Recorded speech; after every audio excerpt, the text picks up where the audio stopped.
Les journaux Le Citoyen vendu à un média de la région et un ex-professeur de l'UQAT accusé de fraude de retour en cours. Voici ce qui a retenu l'attention aujourd'hui.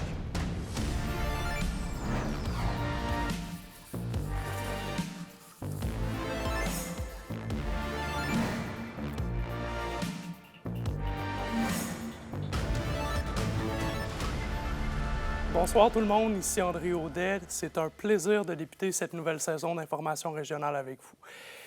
Eh bien, les hebdomadaires régionaux, Le Citoyen passe entre les mains du journal indépendant Le Reflet Témiscamien.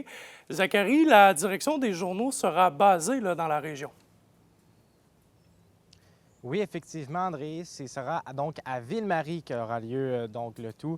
Auparavant, alors que le propriétaire Medialo qui était basé dans la région de Lanaudière, ça marque donc un tournant important pour les médias écrits en Abitibi-Témiscamingue.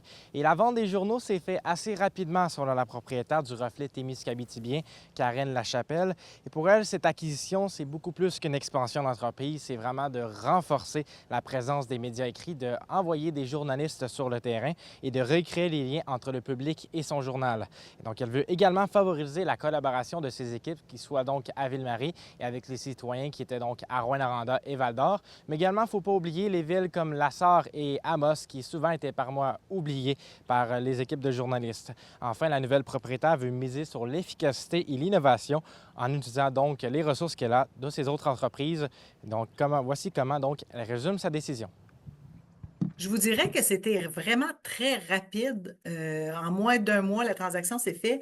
Donc, j'ai eu une opportunité, j'ai eu un appel qui me disait que les journaux étaient à vendre, si ça m'intéressait. Et oui, ça m'intéressait justement parce que j'aime ma région plus que tout. Puis je trouvais que c'était une super belle opportunité de développement, mais aussi d'unifier la région. J'ai déjà le journal au Témiscamingue, donc en ayant ceux de l'Abitibi, ça allait de soi, là. C'était dans une continuité. Et Zachary, il y a des changements à plusieurs niveaux qui sont à prévoir pour les journaux. Absolument, oui, mais ça ne sera pas seulement d'un seul coup. La nouvelle propriétaire a parlé qu'il s'agit d'un processus qui va s'étaler sur un long temps. Donc, pour redonner également aux citoyens que leurs journaux leur représentent bien, on veut que chaque décision qui soit prise reflète les besoins réels de la population en écoutant leurs idées. Ce qu'on sait déjà, c'est qu'il y a une application de téléphone qui est en train d'être créée, en ce moment. Il y a également des outils numériques pour assurer la pérennité et l'accessibilité de l'information dans les années à venir. On écoute à nouveau Karen Lachapelle. En fait, à très court terme, pour les gens de l'Abitibi, ce qu'on veut, c'est justement ramener davantage de nouvelles de l'Abitibi, retourner sur le terrain, engager des journalistes pour qu'on parle de nous. Si nous, on ne le fait pas, les médias de la région, qui va le faire? Donc, à très court terme, c'est notre but.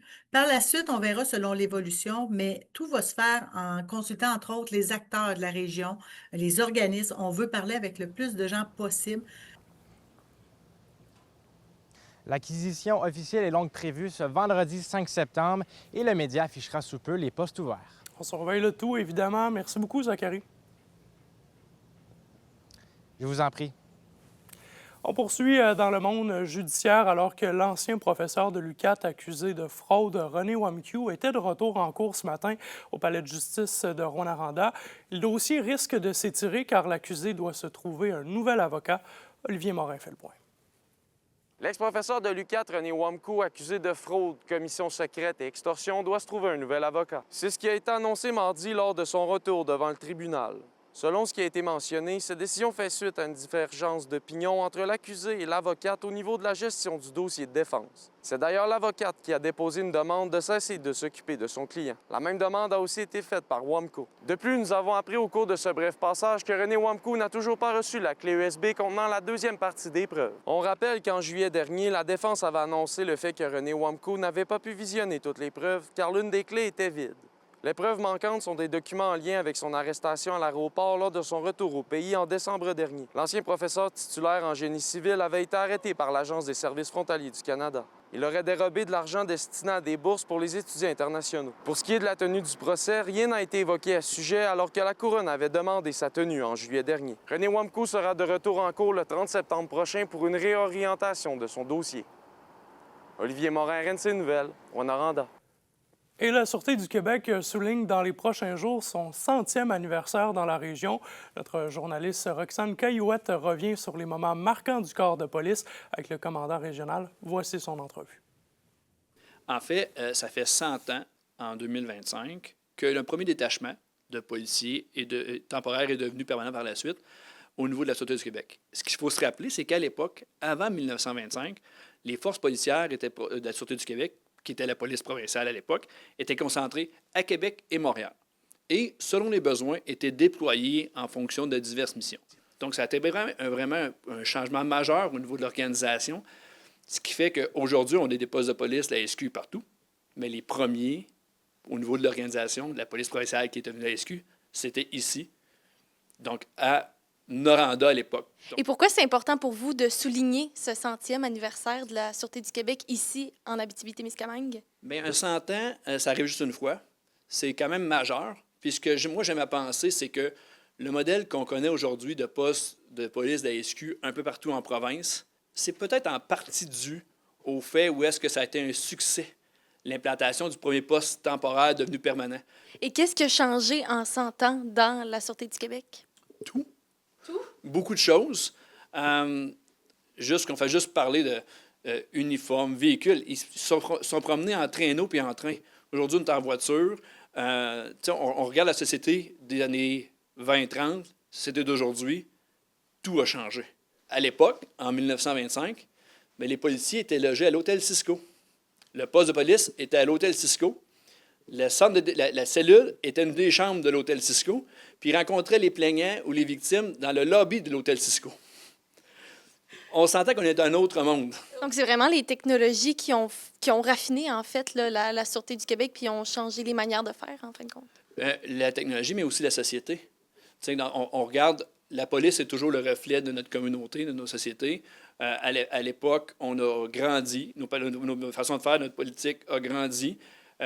Au courant de l'histoire de l'Abitibi-Témiscamingue, il y a eu un paquet de sûretés municipales qui se sont intégrées au tournant des années 2000 à la SQ dans la grande majorité des cas. Donc, où est-ce qu'on est venu prendre l'ensemble du territoire avec un service de proximité aux citoyens, avec les élus municipaux au niveau des conseils de sécurité publique. Fait que c'est un grand processus d'amélioration, si on veut, du service.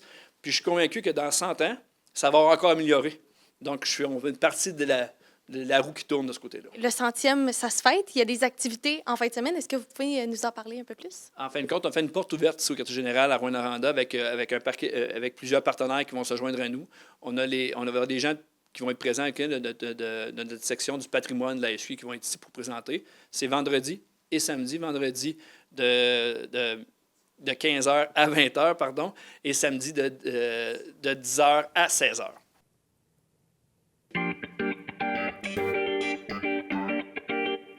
Et c'est à la fin du mois du 26 au 28 septembre qu'il y aura une foule d'activités gratuites qui vont permettre à la population d'aller à la rencontre des arts lors des journées de la culture à Rouyn-Noranda. À travers la thématique « Un mode de vie qui rassemble », plus de 18 activités gratuites animeront la ville. Spectacles, ateliers participatifs, expositions, découvertes musicales et rencontres avec des artistes d'ici et d'ailleurs. Le porte-parole de cette année est Aimé Pingoui, le président d'Africulture. Et à la météo, la soirée qui pourrait être mouvementée par moments alors qu'il y a un risque d'orage pour la région et 40 % de probabilité d'averse, minimum de 13 en Abitibi et de 14 au Témiscamingue. Demain, le soleil qui fait son retour avec des nuages, maximum de 23 en Abitibi et de 25 au Témiscamingue. Et un petit aperçu pour jeudi, eh bien, il faudra avoir le parapluie pas trop loin là, parce que c'est de la pluie pour tous les secteurs, maximum de 16 plus au nord et de 15 plus au sud. Et voilà, c'était vos informations régionales. Merci beaucoup d'avoir été des nôtres. C'est ma collègue Sophie Média-Villarivard qui vous retrouve demain. Nous, on se dit à jeudi. Excellente soirée à vous.